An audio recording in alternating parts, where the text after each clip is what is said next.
Good evening, folks. Welcome back. Chris in Central Pennsylvania. And I'm here to discuss the curious case of Benjamin Schoonwinkel, a South African who decided of his own volition to hop on a plane in Joburg, fly to Atlanta on a tourist visa, and request asylum. Now, I made a video analyzing this shortly after the New York Times disclosed this story publicly, about 15 hours before South African media got around to it.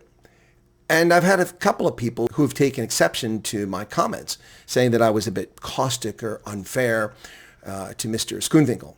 Well, if you'd heard my genuine feelings, it would have been actually much harsher than what you heard, which here was an analysis of the facts presented.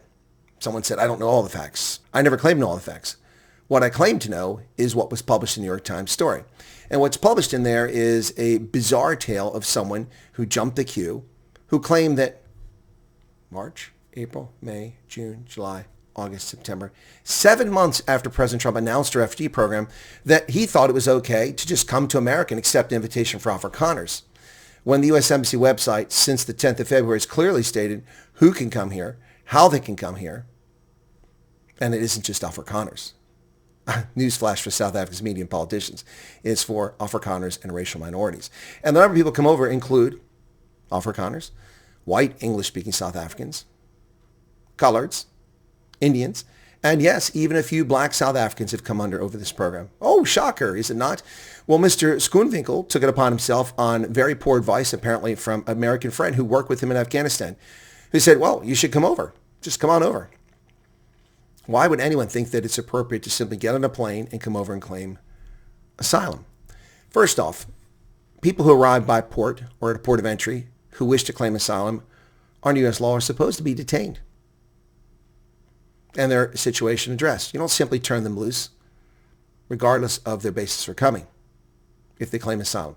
If they're legitimate asylum seekers who are already in the country and then seek asylum because of something that happened back home, well, then they're not typically detained.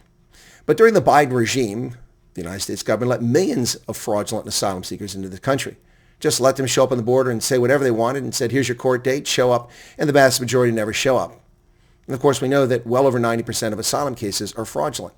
It's economic migration. In this case, I doubt Mr. Schoonwinkel was simply an economic migrant. But it's implausible to believe that a 59-year-old who's walked through life for nearly 6 decades, an adult who, according to the newspaper, was a farmer. You have to be smart to be a farmer, folks. I was a farmer. It's not a simple task. Being a farmer and being successful at it is a challenge. You have to understand agronomy, meteorology, finance, business, transportation, veterinary services, lots of things. So it seems implausible that Mr. Schoonwinkel was not a smart individual, or that after having worked with the U.S. government for many, many years, according to someone who says he knew him, that he simply decided that it was a brilliant idea to hop on a plane and defraud the U.S. government, apply for a tourist visa because he had the means to come here, and defraud us by coming here as an asylum seeker. If he wants to come to America, why didn't he apply for the refugee program? Also, the story that was reported in the New York Times, that story, is implausible too. He claims in 2014 he was attacked by 2 black men who tied him up on his farm and looted his farm. Now, I have no doubt believing that that's true. Could very well be the case. I have no doubt that he was, in fact, attacked on his farm by 2 black men. The vast majority of South Africa's population are black folks. Therefore, the vast majority of crimes, all things being equal, would be committed by black South Africans. And everyone would be a target, of course. So that's not in question. But that's not a basis for an asylum claim, nor is it a basis for refugee status. What? No, it's not. Being a victim of crime is not a basis. I've told people this since February. It's not a basis. You don't get to come to America because you were robbed or you were violated or you were shot or stabbed. That's not a basis for coming to America. People get robbed, violated, shot, and stabbed in America all the time. They don't get special status because of it. Refugee status for people who are victims of unjust persecution. In this case, racial persecution. The story that is reported in the New York Times doesn't meet that threshold. Not even close. I have many people contact me and say, oh, these horrible things have happened to me. And I have empathy for you. It is a terrible situation. These horrible things should never happen to anybody.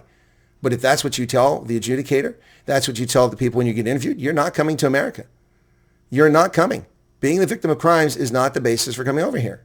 Otherwise, we'd have 63 million South Africans pouring in our doors. It's not going to happen. The one thing that Mr. Benjamin Schoonwinkel has accomplished is he's proven what I've said from the very outset. This program is not a program targeted for white South Africans. While that may be a priority amongst those coming over, it's not solely for them.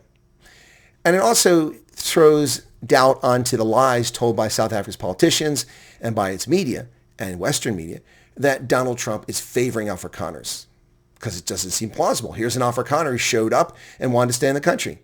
And instead of welcoming him into the country, he was put in handcuffs and escorted off to the Lumpkin detention facility eventually in Georgia. Not a fun place to be, apparently. So, if he's just welcoming Afrikaner farmers, which this guy apparently is, then he would have been welcomed with open arms. But in fact, this case proves that the media and politicians have been lying to you since February, as I've said all along. People don't believe their own eyes? Well, stay tuned. We'll have some folks for you on the program very soon who will look very different and a lot darker skinned than I am. So there you have it, folks. Do I have empathy for Mr. Schoonwinkel? Not a lot. Not a lot. I devoted thousands of hours this year to get this story to people. The U.S. Embassy website has published the standards since the 10th of February. They haven't changed, essentially. Whoever said he should come over as an asylum seeker? I didn't. Professor G didn't. Where did he get that cockamamie idea from? And why would he listen to someone who has no experience working with the government in the capacity that he needs information on? You tell me. Do you have empathy? Was I harsh? I don't think so. Some people just don't like the truth. Do you know why? Because they can't handle the truth. It's uncomfortable. By all appearances, based on what appears in the New York Times story, Mr. Benjamin Schoonwinkel took a shortcut. He attempted to jump the queue ahead of thousands of other people who were waiting patiently. And I don't think many of those people have any empathy for him. What say you, South Africa? Zanzi. Cheers.